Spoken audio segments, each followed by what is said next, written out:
boa tarde. Um seminário no Senado hoje discutiu com autoridades e estudiosos o direito ambiental no Brasil e na Alemanha. Foi uma iniciativa conjunta das Comissões de Relações Exteriores e Defesa Nacional e de Meio Ambiente. O embaixador alemão no Brasil adverte: a reivindicação de maior proteção ao clima não é demanda apenas das elites, mas sim das novas gerações. Muitas pessoas jovens exigem uma rápida reorientação da política para dar conta desses desafios do universo político. Este professor reconhece que a legislação da Alemanha e da União Europeia precisa de aperfeiçoamentos na área ambiental. Para autoridades brasileiras, o país está bem quando se pensa em leis de proteção aos recursos naturais e em número de reservas ambientais. Mas a conta por esse cuidado não é paga de forma justa. Fundo Petrobras. E aí na discussão querem dar mais dinheiro para quem desmatou mais. O Amapá foi o que teve o menor número de queimada, reduziu 67%. Teve o menor nível de desmatamento.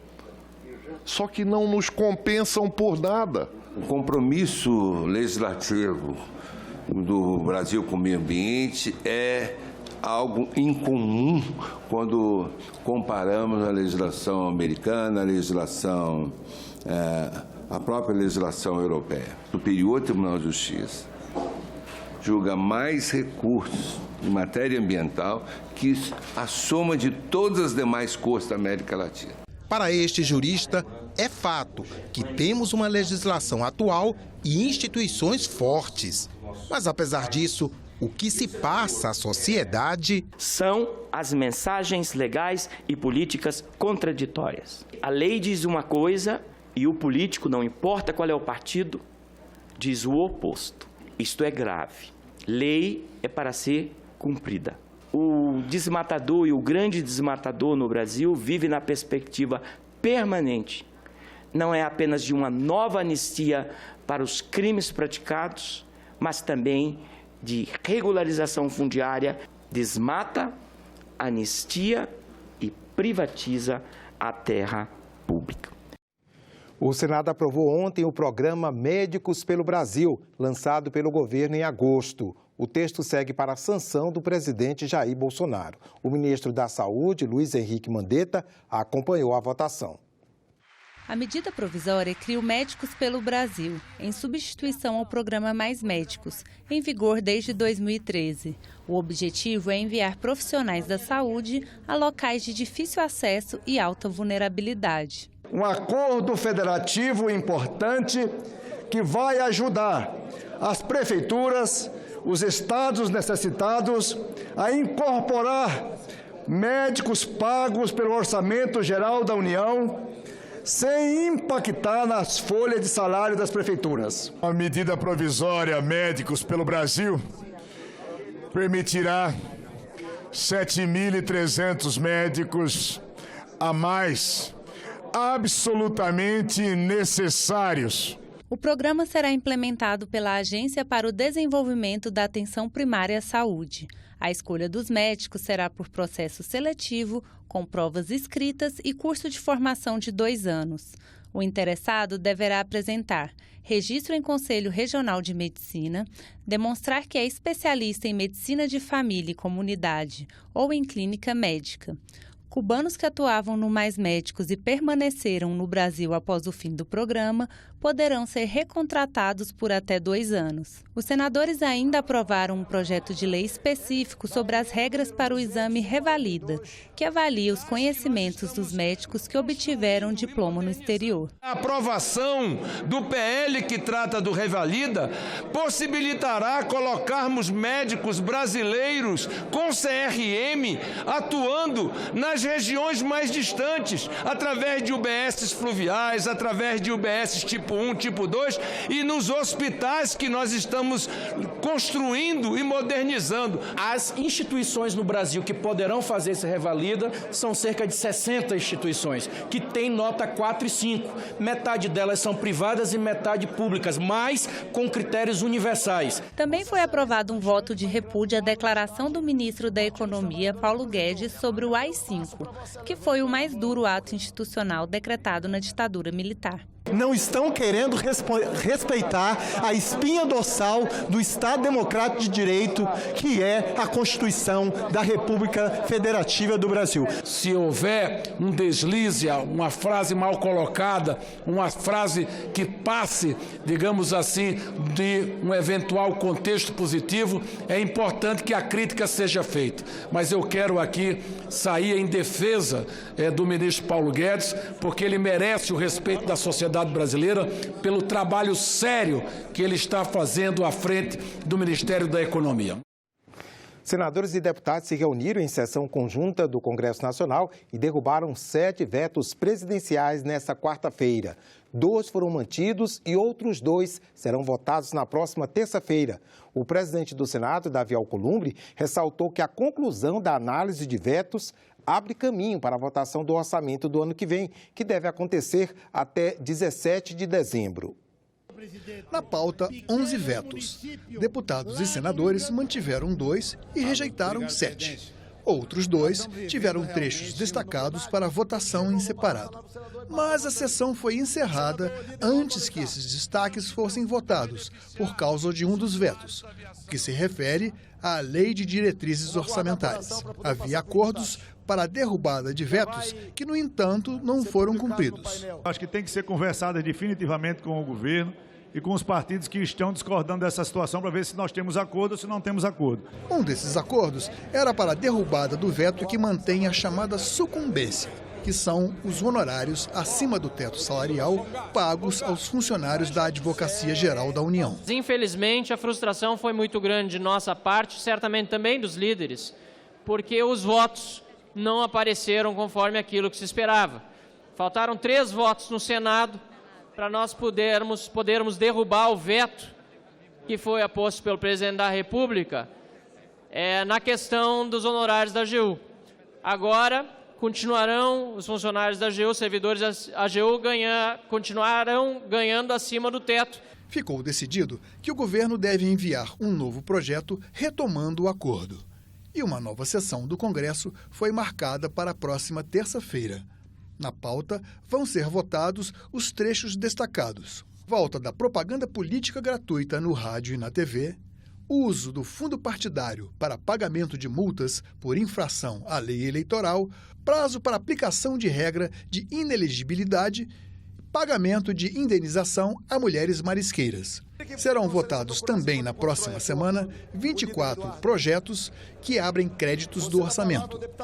Entre os vetos rejeitados estão a prestação de serviços de psicologia e serviço social na rede pública de educação básica, a notificação compulsória dos casos de suspeita de violência contra a mulher. A gente conseguiu avançar em relação a essa retirada de destaques para dar celeridade na votação, tanto dos vetos como dos PLNs, e deixar o caminho aberto para a votação do orçamento que a gente está programando para o dia 17 de dezembro. Eu ouvi de vários líderes que eles pudessem construir com o governo e assegurado pelo líder do governo, senador Eduardo Gomes, que o governo construirá um projeto de lei que encaminhará ao Congresso até segunda-feira para que possa corrigir essas distorções dos acordos que foram estabelecidos de manutenção de vetos e de derrubada de vetos feitos com vários líderes da oposição e do governo. Essa solução que foi dada é uma solução possível, é regimental e ela é viável, já que o governo assegurou que vai encaminhar este PLN para o Congresso Nacional ainda na segunda-feira.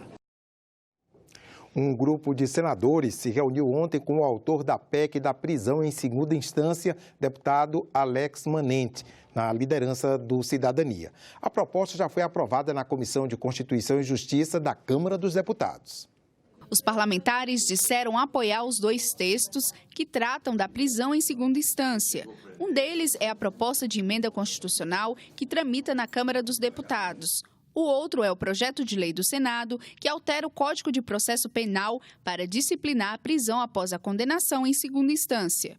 Para eles, os 2 projetos podem seguir tramitando simultaneamente nas 2 casas. E o mais importante é dar uma resposta à sociedade. E um não atrapalha o outro. Por isso, nós entendemos que é importante nós somarmos esforços, principalmente no objetivo que a sociedade brasileira deseja. A Câmara continuará cumprindo seu papel através da comissão especial e o Senado terá essa batalha de encaminhar o PL aqui na votação da CCJ. Nós temos o entendimento de que as 2 casas precisam trabalhar nesse sentido e, ao final, darmos uma resposta para a população brasileira, que é exatamente o combate à impunidade a partir da prisão em segunda instância. E com isso que decidiu lá atrás o Supremo, a sociedade brasileira está amedrontada, porque está se colocando na rua um contingente, milhares de delinquentes perigosos e mais o agravante de que aqueles que estão sendo condenados agora têm uma perspectiva de se permanecer em liberdade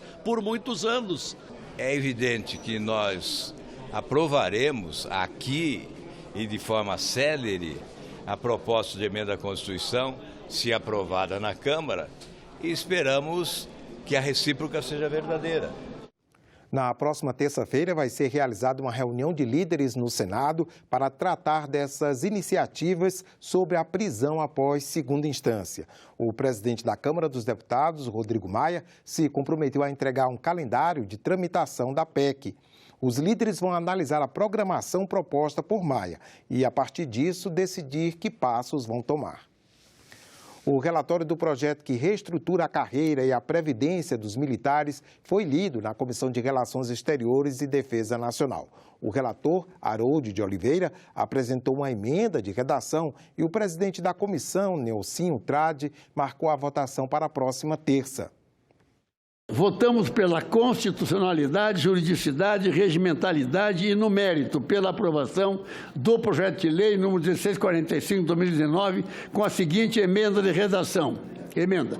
Desse é o anexo 4 do projeto de lei número 1645 de 2019, a seguinte redação. É uma tabela, e nessa tabela havia uma referência a oficiais superiores, que é modificada para militar em cargo de comando, direção ou chefia. Essa foi a emenda.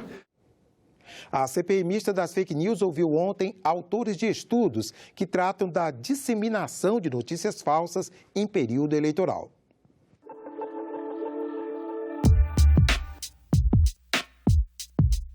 Este pesquisador aponta técnicas para rastrear e identificar autores de fake news via plataforma de mensagens em campanhas eleitorais recentes. Miguel de Andrade Freitas coletou dados de quase 800 mil mensagens de WhatsApp e encaminhou em novembro do ano passado um relatório à Procuradoria-Geral da República. Que você não sobe uma página de Facebook se você não tiver logado na sua conta de Facebook.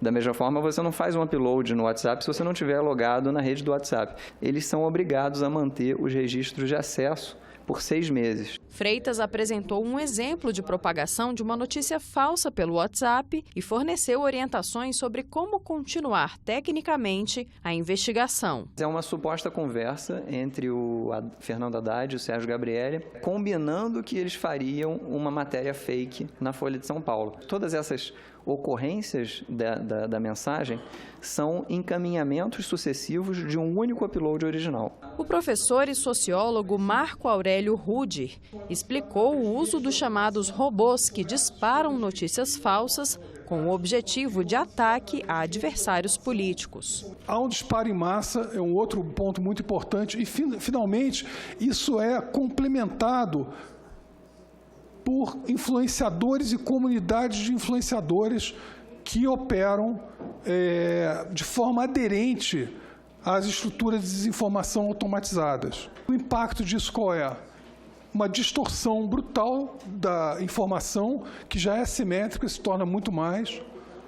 Um processo de difamação e destruição de reputações consistente, sustentado planejado e, finalmente, a quebra de confiança nas instituições. O sociólogo fez algumas propostas. Ano que vem, a gente vai ter uma eleição em que vai ser basicamente por dinheiro público e que pode ser usado parte disso para impulsionamento. É importante que o dinheiro público não financie impulsionamento que deturpe a eleição, que produza fake news e que, em última instância, atinja a própria democracia, a própria estrutura de Estado que financia o processo eleitoral. Um outro ponto, responsabilização das plataformas, absolutamente central. O WhatsApp, por exemplo, na última eleição, ele não tinha nenhum escritório de representação no Brasil. Por fim, a proteção de dados. A gente tem uma lei de proteção de dados. Eu acho que a autoridade de proteção de dados tem que ser nomeada. Essa lei tem que ser levada a sério.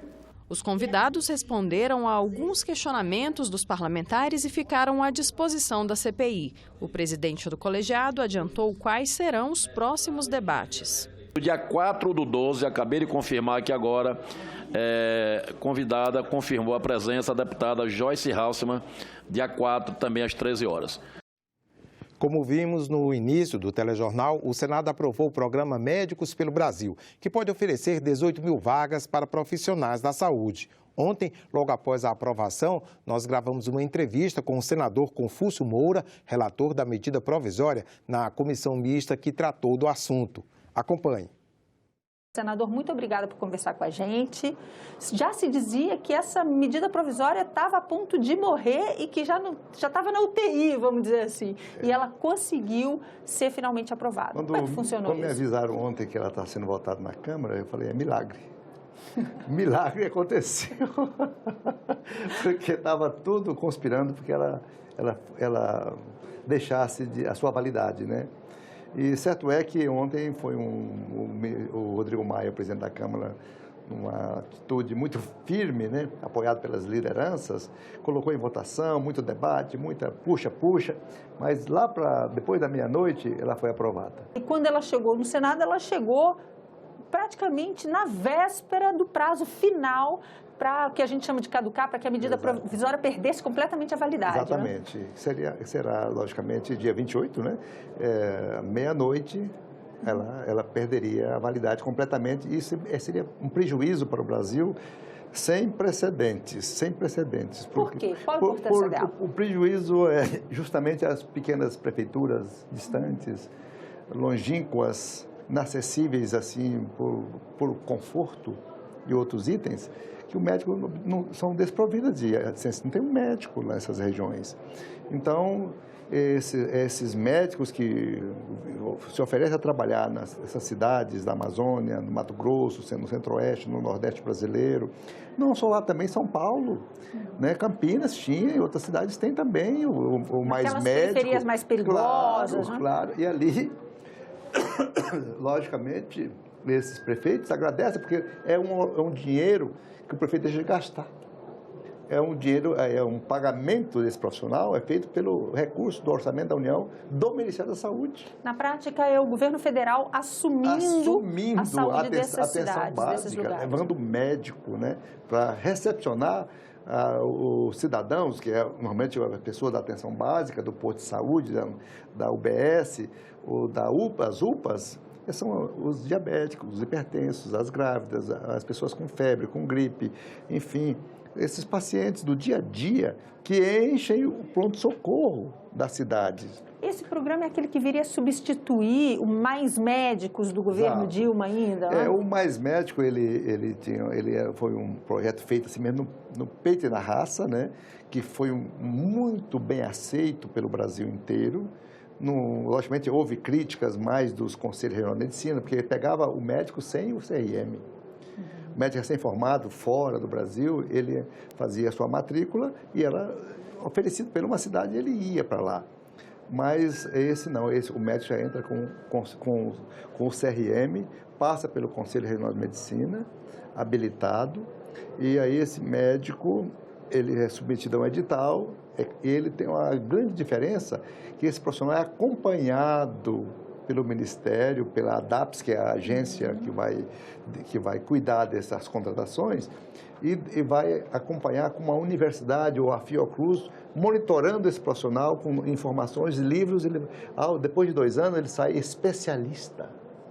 Então, ele é um concurso que o médico brasileiro ou o médico, se estrangeiro, que tenha seu diploma revalidado no Brasil, que faz e aí vai receber treinamento. Aí ele recebe a habilitação após ele ter feito uma prova, né, de proficiência, e aí esse profissional sai com um certificado de especialista em medicina de comunidade e família. O Brasil tem uma carência. Olha, só o Rio Grande do Sul que tem um equilíbrio, mas o restante do país não tem médico de comunidade de família. Nós temos 6 mil médicos de comunidade de família no Brasil só. E a gente precisa de 36 mil. Então, com isso, são médicos preparados para atender o povão. Senador, a desculpa num primeiro... não vou dizer desculpa.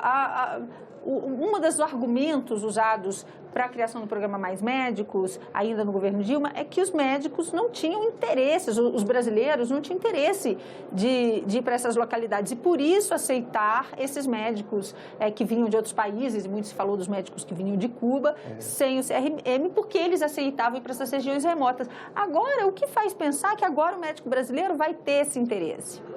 Inicialmente, teremos dificuldades iniciais. Mas a oferta de médicos no mercado hoje, além das inúmeras, quase 300 faculdades de medicina no Brasil, tem também milhares de alunos estudando na Argentina, estudando na Rússia, no Paquistão, tem um médico brasileiro no Paquistão, na Nicarágua, nós temos médicos no Chile, no Paraguai, Bolívia, médicos brasileiros que eles reclamam do preço da mensalidade no Brasil. E aí, quando eles vêm, eles têm que revalidar os diplomas aqui? Quando eles vêm para cá, eles têm que revalidar o diploma. E tem 2 anos que o MEC não faz uma prova de revalidação. Tem um estoque de médicos brasileiros e estrangeiros no Brasil tentando arrumar sua vida profissional e não consegue. Agora, isso também vai ser atacado pela medida provisória? Agora vai ser. Não, ela veio, na minha medida provisória, no meu relatório original, eu coloquei ali, o revalida 2 vezes por ano. Mas nós colocamos, feito por universidades federais e por privadas com notório conhecimento. A Câmara achou que a palavra notório conhecimento tal não estava muito clara. Aí ela pegou um projeto de lei de 2015, do deputado Paulo Davim, que andava rodando por aí afora, juntou a um projeto novo nele ontem e o Rodrigo Maia tirou de ofício o meu artigo, que falava sobre revalida, e votou o projeto de lei. Eu vou relatar agora o projeto de lei favorável, né? Que obriga a revalidação de diploma 2 vezes por ano em faculdades públicas e privadas, as privadas com nota 4 e 5. Ou seja, atacando pelas 2 pontas. Por um lado, o projeto, agora a medida provisória, agora aprovada, gera essas 18 mil vagas. 18 mil vagas. Para concurso público. Vocês imaginam 18 mil profissionais. E os valores salariais são atrativos. Alguns profissionais nas cidades maiores têm um salário menor. Aqueles que se interiorizam mais podem ganhar até R$31 mil por mês. E esse, para fazer uma diferença, o Mais Médicos, ele tinha um prazo, não eram 3 anos, prorrogáveis por mais 3 anos. Com esse não, esse a pessoa é carreira definitiva. Isso dentro do Pacto Federativo, o governo central, o Ministério da Saúde, o orçamento do Ministério, vai lá e paga o médico para ir, por exemplo, para a cidade de Guajará-Mirim, na fronteira com a Bolívia. Agora, ele depois vai poder migrar de lugar ou o concurso é para aquela localidade? Aquela localidade, eu acredito que isso vai ser definido pela ADAPS, que é a agência que vai regulamentar. Ela vai regulamentar tudo. Logicamente, depois de um certo tempo, ele eu acredito que o ministro Mandetta e sua equipe vai fazer essas promoções. Como, por exemplo, um promotor de justiça, quando ele passa no concurso, ele vai lá para o interiorzão. Depois ele vai subindo na escala até chegar na capital. O juiz não começa aqui no Supremo, o juiz começa na comarca. E vai ele crescendo. também vai ter essa chance de Ele crescer, vai, imagina. eu creio que é uma carreira muito interessante. O senhor está otimista sobre a criação dessa agência? Porque houve um volume de crítica. Já está na medida provisória, criada, é o primeiro artigo. É a essência de tudo essa agência.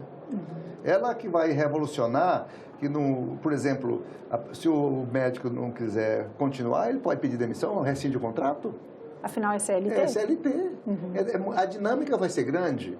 E é muito importante. Eu quero, assim, aproveitar a entrevista para agradecer tanto o Davi Alcolumbre, que é o presidente do Senado, que realmente acolheu a medida provisória sem fazer cara feia. Porque, normalmente, quando a Câmara manda, assim, de supetão para cá, ninguém gosta de receber, assim, uma medida provisória que ficou lá 2 meses lá e aqui me manda para 24 horas votar aqui. Então, parece uma falta de consideração com o Senado. Mas o senhor já vinha relatando a matéria há 2 meses, para o senhor foi quente e rápido. Então, para mim, não tem problema, que já vem acompanhando, né? E espero que tudo corra bem e que a gente colocou um item aqui dentro, porque nós temos os médicos cubanos, que quando rescindiram o contrato, eles não voltaram para Cuba. E eles vão poder fazer esse concurso? Na minha proposta está previsto. Porque concurso público, em geral, é só para brasileiro, né? Não, eles vão ficar no Mais Médicos até 2 anos, podendo fazer 4 revalidas. Se não passarem depois disso, aí eles vão vender espetinho mesmo na rua. Então, aqueles que ficaram... São 1.700. Esses são refugiados brasileiros, temos que acolher. Eles são refugiados. É questão humanitária. Eles são desertores de Cuba. É fantástico isso. Então, é questão de coração.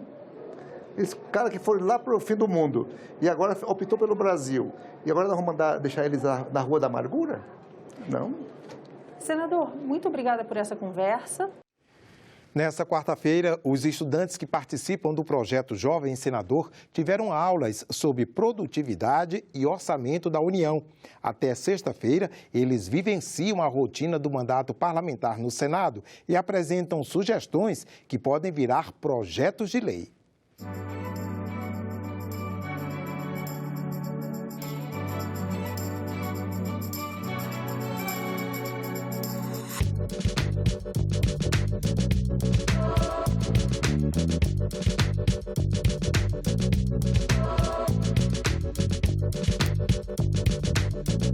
Sou Matheus, de Roraima. Foi um momento único eu estar tomando posse dentro do Senado Federal, que é algo que eu vou levar para minha vida inteira e poder contar essa experiência nova.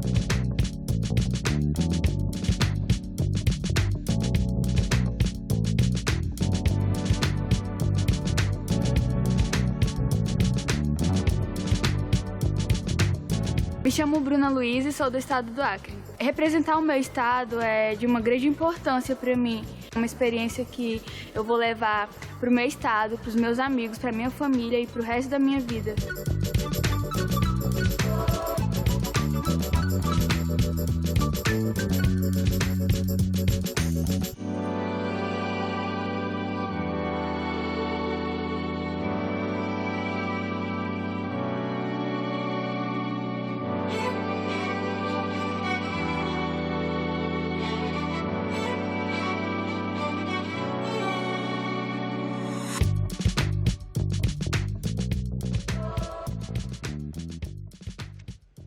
Nós ficamos por aqui. Você pode rever as reportagens desta edição na nossa página na internet, senado.leg.br/tv. Obrigado pela companhia e até a próxima.